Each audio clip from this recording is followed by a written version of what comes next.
Okay, let's switch gears now and focus on some big predictions for 2022. What are we predicting for the soccer world? We do this every year, and there's been some good ones in the past, some not so good ones as well. But let's focus now on straight away Premier League. Who do we think is going to win the Premier League title? Nick Mendola, I'm coming straight to you with a very easy question. Manchester City. Okay. I'm sticking with my prediction, so it's a little bit of cheating, and it's a good time to say it because they look, as Andy and I have said, they're looking straight up Barcelona at times. But I just think there's too much there. Pep Guardiola, again, credit to Klopp, credit to all these coaches who have been around for a long time and their boardrooms for sticking with them. They've built something. The pieces can be plugged in and plugged out and moved around. And I just think it's too much to ask for them to be out of the picture at this point. I think it's too much for Liverpool or Chelsea to not have the hiccups. The squad depth is just magnificent in Man City. And so when I look at them as a top end team of the top end teams, this is as good as it gets, and enjoy it. Andy, you changing your mind from your preseason prediction? Joe, are you changing your mind from your preseason prediction?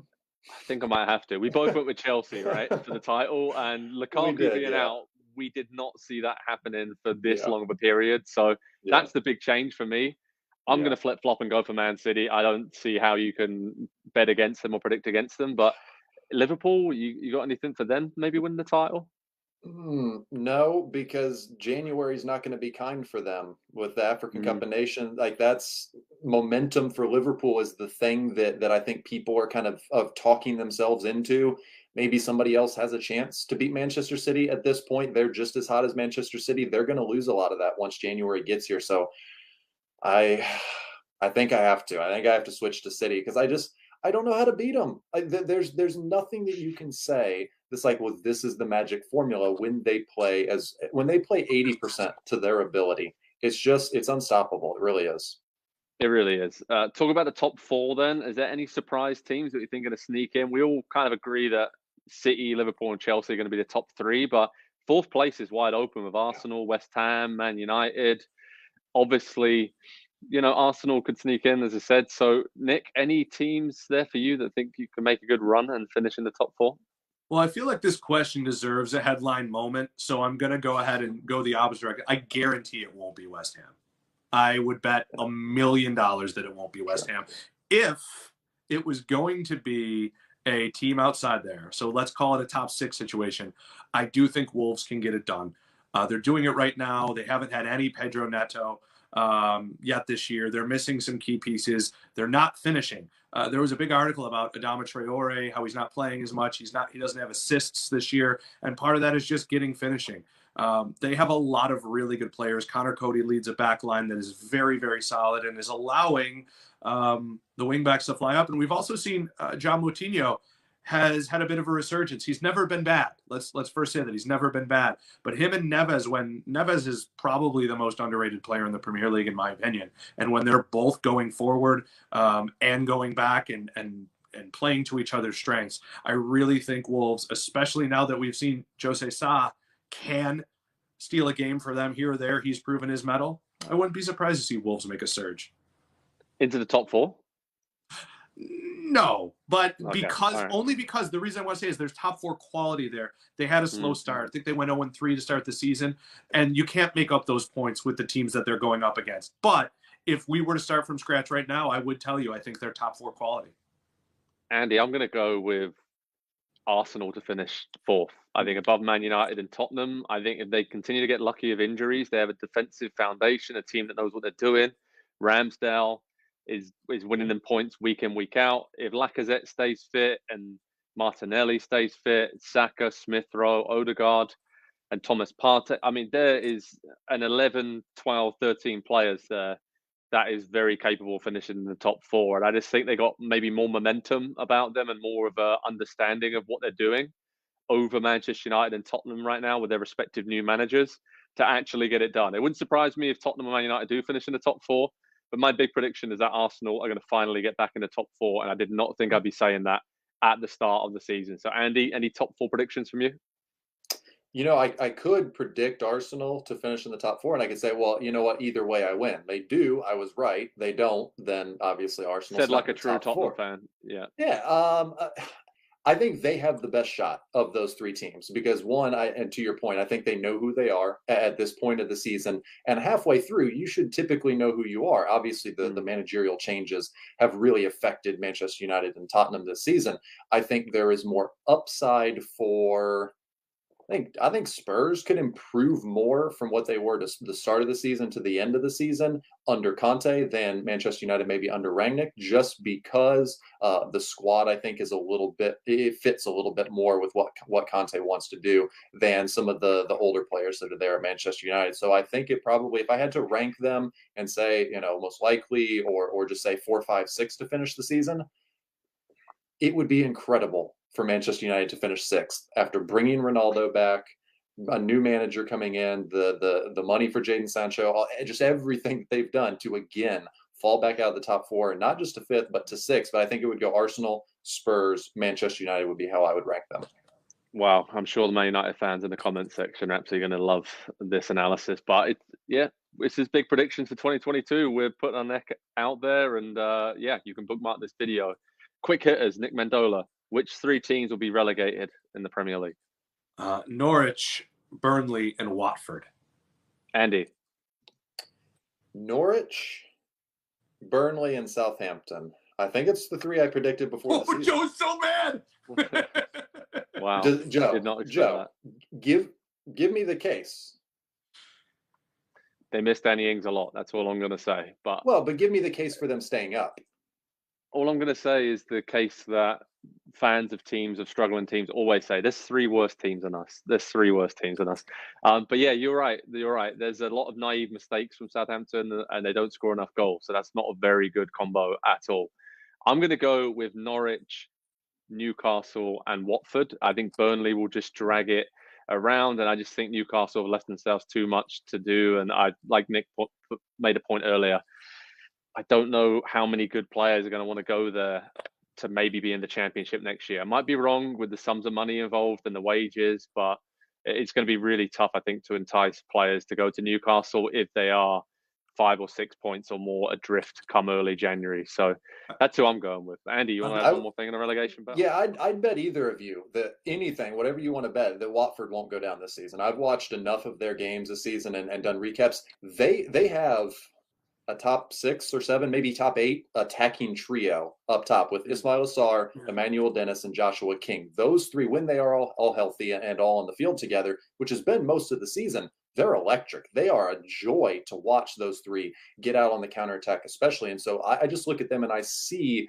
a path to them winning a handful of games that they shouldn't win. Do they struggle defensively? And is that a worry? Yes. But you don't have to win every single game or draw every single game to stay in the Premier League. You need to be able to pick off your wins. And I think they've got 3 guys that can collectively could get to 35, 40, maybe 45 goals this season between them. There's just that much talent. And it's not just goals. It's assists between the 3 of them as well. They all score. They all set each other up. I really like what they've got up top there.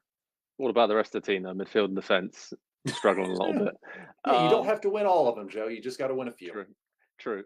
Just beat the teams around you. I'm surprised none of us said Leeds United, considering how much they've spiraled. And even looking a bit further up, Brighton and Brentford, they've had some good wins, but Brighton haven't won for a long time. They're struggling to score goals. And in Brentford, their squad is thin. So any more injuries and they could really start to struggle again. But it's very tight at the bottom. So these predictions are definitely going to be spot on at the end of the season. Okay, who finishes top goal scorer? This is an easy one. Andy Edwards, who are you going with the Premier League's top goal scorer? You say it's easy. Salah's going to miss a month. Yeah, I mean, I guess you have to have somebody to.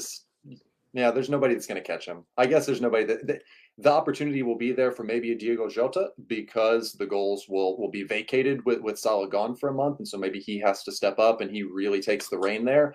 But yeah, I don't see anybody else that over the course of 20 some games still to go this season, I think can keep up with what he's doing, because he's going to do the Harry Kane the season after Harry Kane did it. He's going to lead the Premier League in goals and probably assists. Back-to-back seasons, we're going to have that after never having it before.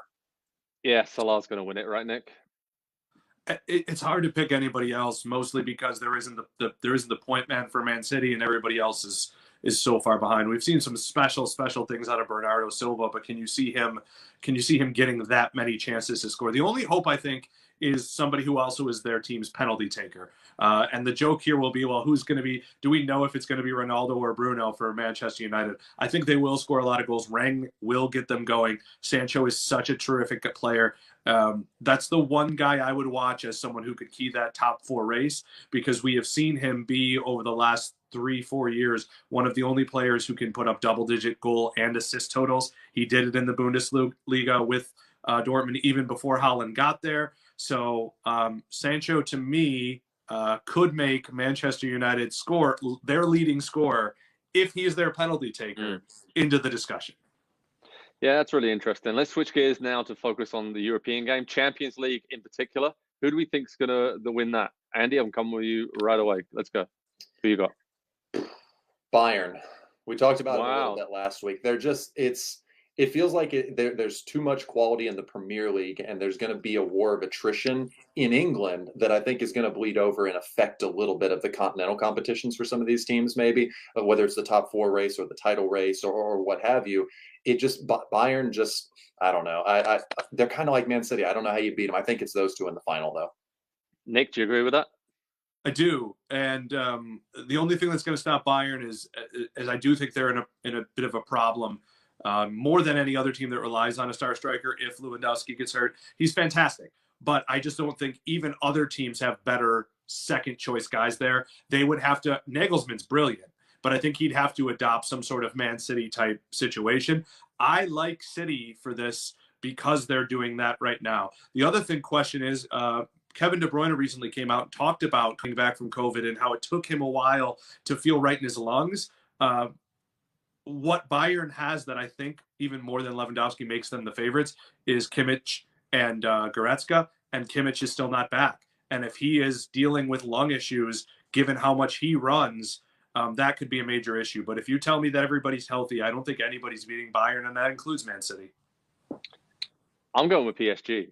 I honestly just think that they have enough superstar talent there that even if they're not great in midfield, they can win any game they want to. We saw it against Man City in the group stage. They were outplayed in Paris and ended up winning that game with Messi and Mbappe just running wild. And yeah, I'm going with the what I would call the favourites at the start of the season. I know Man City were right up there, but I find it hard to see PSG not being at least in the semi-final or final. I just think they're going to get through. And then don't sleep on Real Madrid either. But Andy's got a real problem with this pick, so go ahead. Well, this is going to hurt me to say, but can Pochettino win the big one? And I don't say that jokingly. He hasn't won anything. Well, so here's the thing. We go back to that Liverpool game, and I'm going to make Liverpool fans so mad right now. But you've got the handball. You've got that game's not put away till late. And Harry Kane is, I mean, if you want to fault him for anything, it's that Harry Kane played that game, which is in a Champions sense, League final a few years ago. Yeah. If they lose that game and he doesn't play, he's damned if he do, damned if he doesn't. So I actually think Pochettino's plan wasn't necessarily bad even in that situation. So I like him. I think the 3 teams that we mentioned, I will throw in Liverpool because I don't want to play them over 2 legs. Yeah. Once you I get to nearly the said final, them. Yeah, I do not want to play them over 2 legs. It's the same thing with Simeone, usually with Atletico Madrid, but I think they're a step down this year. So that's my final 4 if they can avoid each other. I think picking any team outside of that, I'm sorry, Chelsea fans, is a little bit risky. It is. There's a lot going on, though. There's a lot of really good teams in Europe that we're going to focus on, and I cannot wait for the start of 2022 to see those knockout round games coming in. Okay, finally, let's predict the Men's World Cup. Who's going to win it in Qatar? Who wins it all? We're all going to say the USA, right? I'm assuming. But aside from that, who are we looking at? Nick, you can go first because I love that chant. Oh, well, listen, it's not going to be the United States of America. Wow. I think there are too many matchup problems. Listen, I don't know what to do here. It's really tough for me. Brazil has been the name that's been on the top of my list for a long time. But again, this is in Qatar. I don't know how it's all gonna turn out in terms of how will teams fare in the middle of the winter and adjusting to the temperatures. So I want to go Belgium. I won't. I want to go Italy, but I'm being a bit of a homer due to the vowel at the end of my last name. So I'm going to stick with Brazil. I like what they're going to do. Assuming Neymar is healthy, I think this could be a crowning moment for a player who has simultaneously been under and over celebrated. So give me Brazil with goalkeepers aplenty and Fabinho and Richarlison coming off the bench. This is a loaded, loaded team. Andy, who you taking, mate? I'm going to go another South American. I'm going to go Argentina. They got the pressure off last summer, winning Copa America. That's no longer, the spotlight's always on Messi, but it's less bright and it's less about his legacy now.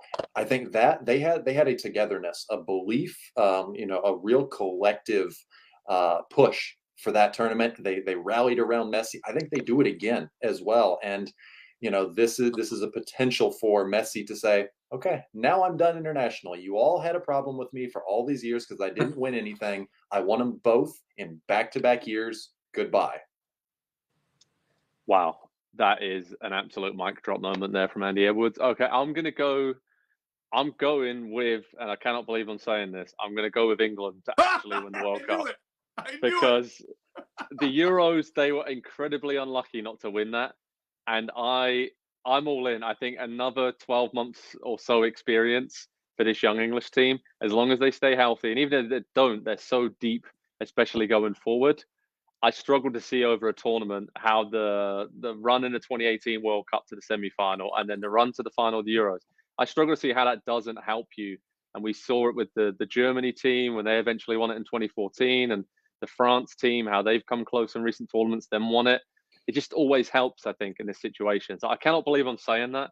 Spain are very good. I would watch out for them. Obviously, they just need a consistent goal scorer, but that's the only thing they're missing. They have got an identity under Luis Enrique, and I think they're going to be excellent. And you can never write off France or Germany, of course, but I'm saying England. You're going to give me stick for the next 12 months, but it's fine. Oh. I can totally take it. Joe, my heart is full at the holidays. Thank you for that. My pleasure, mate. My pleasure. Any wild predictions out there? Any wild predictions? So I'm going to kick off one. USA are going to make it to the quarterfinals of the World Cup in 2022. And I think that's pretty wild considering how young this team is. Anybody else want to go with one before we finish? Sure. Spain is going to win the 2026 World Cup. I'm going to skip forward in that way. Breakout star of the tournament. And I don't know, you'd have to tell me how broken out he is already, is going to be Weston McKennie. Wow. He's an all-action player. He's the kind of guy people love to watch, the kind of star that bursts forth at the Premier League or at the World Cup. Not quite in the same way that James Rodriguez did, because I think he's got a little bit different of a body of work and he plays a different position. But Weston McKennie could really break out.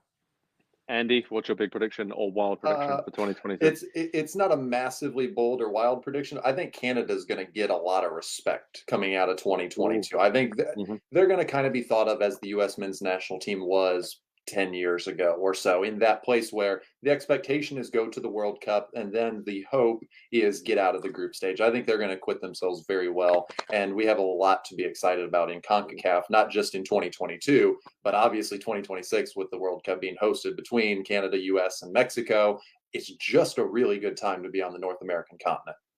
It really is, and there's a lot to be excited about for 2022, as you said, and I've really enjoyed doing this, guys. Looking ahead to the next year, it's so much fun to do this.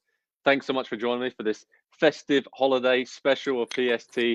Thanks for everyone for watching throughout the year. We've absolutely loved joining you from all over the globe. And it's been fantastic week in, week out to share this with you guys. And you two have been absolutely excellent with your analysis and expert insights. And it's been absolutely sensational. So thanks everyone for watching. Remember, head over to Pro Soccer Talk on NBCSports.com for all the latest news over the festive season and well into 2022. And we'll speak to you all very soon indeed. Happy holidays to everyone out there. Take care. Hi there, I'm Rebecca Lowe, studio host for NBC's coverage of the Premier League. Don't forget to hit subscribe to watch highlights all season long, and be sure to tune in for Premier League mornings every weekend at 7 a.m. Eastern. And for even more content, head over to Peacock, where we've got live games, original series, and a dedicated round-the-clock Premier League channel featuring studio shows, classic matches, and much more.